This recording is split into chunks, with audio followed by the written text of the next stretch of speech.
Good morning student. आज फिर हम आप लोग के लिए इतिहास लेकर आए हैं। पिछले दो कक्षाओं में हम लोगों ने पढ़ा लिपि, संख्या, और उम्मीद है आप लोगों ने अच्छा से इसका अध्ययन भी किया होगा घर में भी। आज हम लोग पढ़ेंगे कागज की खोज। आज क्या पढ़ेंगे हम लोग? कागज की खोज।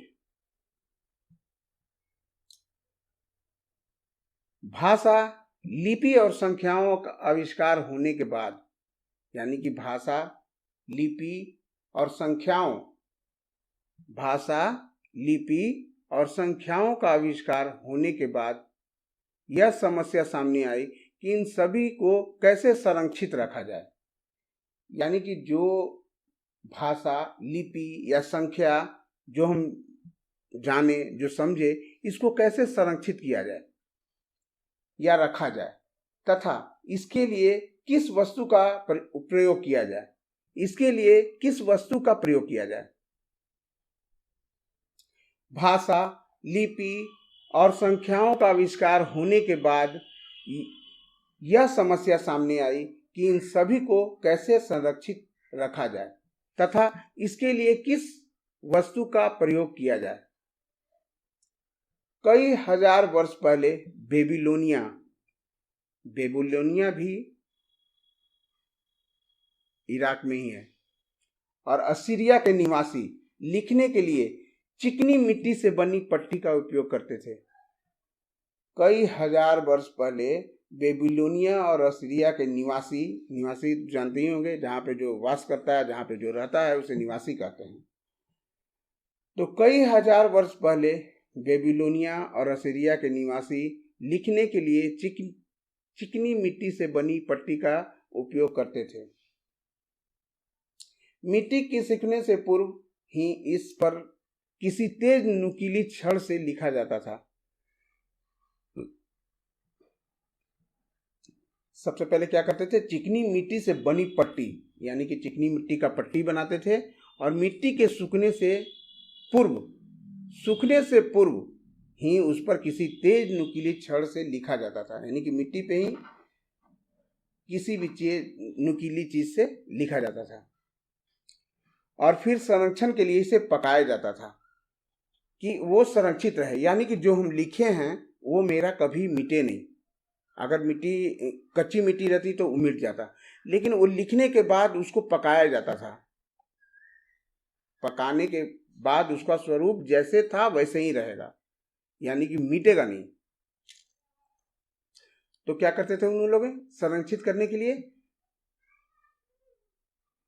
चिकनी मिट्टी से बनी पट्टी का उपयोग करते थे। मिट्टी के सूखने से पूर्व इस पर किसी तेज नुकीली छड़ से लिख देते थे, और फिर संरक्षण के लिए उसे पकाया जाता था। संरक्षण मतलब उसको अच्छा से रखना, संरक्षित करना, मतलब कि वो खराब न हो, जैसे था वैसे ही रहे। हाँ। प्राचीन काल में भारतीय भोज वृक्ष की छाल पर लिखते थे। प्राचीन काल में भारतीय भोज वृक्ष की छाल पर लिखते थे। ये जो चिकनी मिट्टी है, ये बेबीलोनिया का बात हुआ। ये हम प्राचीन काल, ये भारत का बात कर रहे हैं। प्राचीन काल में भारतीय भोज वृक्ष की छाल पर लिखते थे। भोज वृक्ष एक प्रकार का पेड़ है, भोज वृक्ष जिसे कहा जाता है, कि छाल पर लिखते थे। वे ताड़ की पत्तियों पर भी लिखते थे। कहाँ लिखते थे? ताड़ की पत्तियों पर। पहले जो पांडुलिपि लिखी जाती थी वो ताड़ के पत्ती पर लिखी जाती थी, या फिर भोज वृक्ष की छाल पे ही लिखी जाती थी। तांबे की पतली चादर से बने ताम्र पत्र पर भी लेखन कार्य अथवा अक्षर बनाने का कार्य होता था।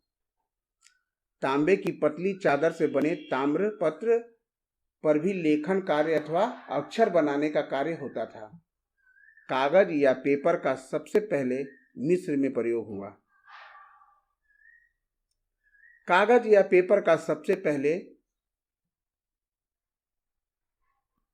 मिस्र में प्रयोग हुआ। कागज, जिन्हें हम पेपर भी कहते हैं, तो इसका सबसे पहले कहाँ प्रयोग हुआ? मिस्र में। पेपर शब्द पेपरिस नामक एक घास से लिया गया है। पेपर शब्द पेपरिस नामक एक घास से लिया गया है। यह घास मिस्र की नील नदी के डेल्टा में उगती है। यह घास कहाँ उगती है? मिस्र की नील नदी की डेल्टा में उगती है। कौन सा घास? पेपरिस। कौन सा घास? पेपरिस। तो जो पेपरिस घास था उससे क्या बनाया जाता था? पेपर। क्या बनाया जाता था? पेपर। सबसे पहले पेपर कहाँ प्रयोग किया गया? मिस्र में। सबसे पहले कहाँ किया गया? मेरे साथ तुम लोग भी दोहराओ। घर में हो, दोहराते रहो। पेपर का सबसे पहले कहाँ प्रयोग हुआ? मिस्र में। पेपर शब्द पेपरिस नामक एक घास से लिया गया। यानी कि पेपरिस क्या है? तो एक घास है। पेपरिस क्या है? एक घास है। तो ये घास कहाँ मिलता था? तो नील नदी के डेल्टा में। ये घास कहाँ मिलता था? नील नदी के डेल्टा में। पेपरिस से क्या होता है? तो कागज बनाया जाता है। पेपरिस से क्या होता है? कागज बनाया जाता है। इस घास की पतली पतली तह बनाई। पहले इन तहों को एक ऊपर एक ऊर्ध्वाधर रखा जाता है, फिर कुछ तहें लंबित रखी जाती है। अंत में इन तहों को बहुत जोर से दबाकर कागज का निर्माण होता था। यानी कि पेपरिस का जो घास है उसको परत दर परत लगा के और जोर से दबाया जाता था, तो क्या बन जाता था? कागज। कागज का निर्माण होता था। पेपरिस का आविष्कार मिस्र वासियों द्वारा पेपरिस का आविष्कार मिस्र वासियों द्वारा 2000 ईसा पूर्व में किया गया था। इसके 2 सहस्त्राब्दियों बाद तक भी पेपरिस ही लिखने का सबसे महत्वपूर्ण साधन था। पेपरिस ही लिखने का सबसे महत्वपूर्ण साधन था। 1000 वर्ष की अवधि को सहस्त्राब्दी कहते हैं, याद रखना। तो 100 वर्ष की अवधि को शताब्दी, 100 वर्ष की अवधि को क्या बोलते हैं? शताब्दी। और 1000 वर्ष को सहस्त्राब्दी। 1000 वर्ष को क्या कहते हैं? सहस्त्राब्दी या सदी। तथा 10 वर्ष की अवधि को दशक कहते हैं। यानी कि हम उसको 100 वर्ष को शताब्दी भी बोल सकते हैं, सदी भी बोल सकते हैं, लेकिन 10 वर्ष को दशक कहते हैं। 10 वर्ष को क्या बोलते हैं? दशक। और 1000 वर्ष को क्या बोलते हैं? सहस्त्राब्दी। क्या बोलते हैं? सहस्त्राब्दी। कुछ समय बाद चीन में बांस, जूट, सन, पुआल आदि से कागज बनाया जाने लगा। कुछ समय बाद चीन में बांस, जूट, सन, पुआल आदि से कागज बनाया जाने लगा। आजकल कागज कोमल वृक्ष की लकड़ियों की लुगदी से बनता है। लुगदी को समतल, लुगदी क्या होता है जी? लकड़ी को गला के पूरा उसका लुगदी बनाया जाता है। लुगदी यानी कि उसका छोटा छोटा टुकड़ा होकर पूरा गीला जो होता है वो लुगदी कहलाता है। लुगदी को समतल कर और दबाकर कागज बनाया जाता है। कागज के आविष्कार के बाद हर प्रकार की किताब लिखना और उसे सुरक्षित रखना संभव हो गया। इस प्रकार कागज बनाने की कला का विकास धीरे धीरे हुआ है।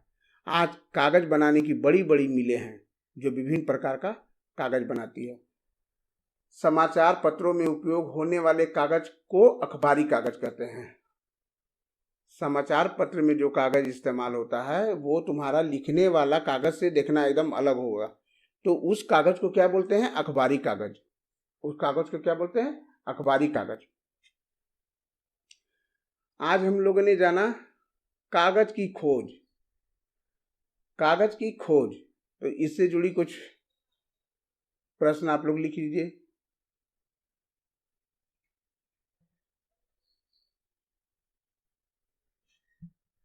सबसे पहले कागज का प्रयोग कहाँ हुआ?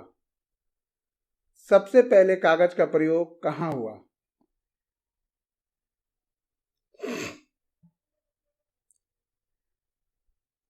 प्राचीन काल में भारतीय प्राचीन काल में भारतीय किस चीज पर लिखते थे? प्राचीन काल में भारतीय किस चीज पर लिखते थे? पेपरिस क्या है? पेपरिस क्या है? आज के लिए बस इतना ही।